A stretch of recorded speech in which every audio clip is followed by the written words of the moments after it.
భారత్ మాతా key అందరికీ నమస్కారం.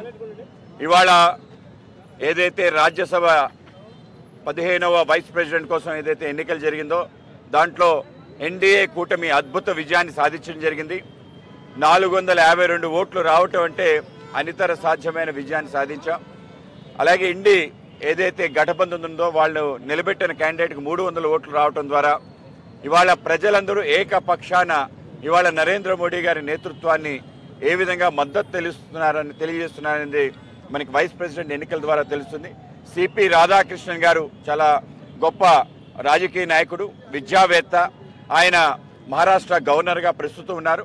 అటువంటి సిపి రాధాకృష్ణ గారు అద్భుత విజయం పట్ల మొత్తం యావత్ దేశం, ముఖ్యంగా భారతీయ జనతా పార్టీ శ్రేణులు, ఎన్డీఏ కూటమి చాలా ఆనంద హర్షాతిరేకాలతో దాన్ని స్వాగతం పలుకుతుంది. ఇవాళ రాహుల్ గాంధీ వాళ్ళ టీం అంతా కూడా ఒకసారి తెలుసుకోవాలి. అబద్ధాల ద్వారా ఏదైనా విజయం సాధించవచ్చు అంటే వాళ్ళకి పరాజయాల పరంపర ఇంకా కొనసాగుతుంది.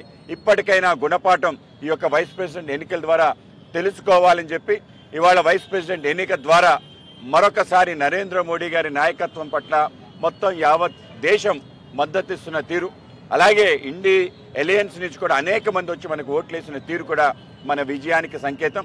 ఇవాళ అటువంటి ఒక అద్భుత విజయం సాధించిన సందర్భంగా అనంతపురంలో మన ప్రియతమ వైద్య శాఖ మంత్రివర్యులు శ్రీ సత్యకుమార్ గారు, అలాగే మా జిల్లా అధ్యక్షులు రాజేష్ గారు, అలాగే మా రాష్ట్ర సెక్రటరీ సందిరెడ్డి శ్రీనివాస్ గారు, అలాగే రాష్ట్ర వైస్ ప్రెసిడెంట్ కాపు రామచంద్రారెడ్డి గారు, అలాగే చిరంజీవి రెడ్డి గారు, అలాగే మా వైస్ ప్రెసిడెంట్ దేవానంద్ గారికి, అలాగే మా ప్రోగ్రామ్స్ ఇన్ఛార్జ్ శ్రీ పాతూరి నాగభూషణ్ గారికి, అలాగే ఇతర నాయకులందరికీ కూడా నమస్కారాలు తెలియజేస్తూ తప్పనిసరిగా పెద్ద ఎత్తున మనం ఈ కార్యక్రమాన్ని సెలబ్రేట్ చేసుకోవాలి.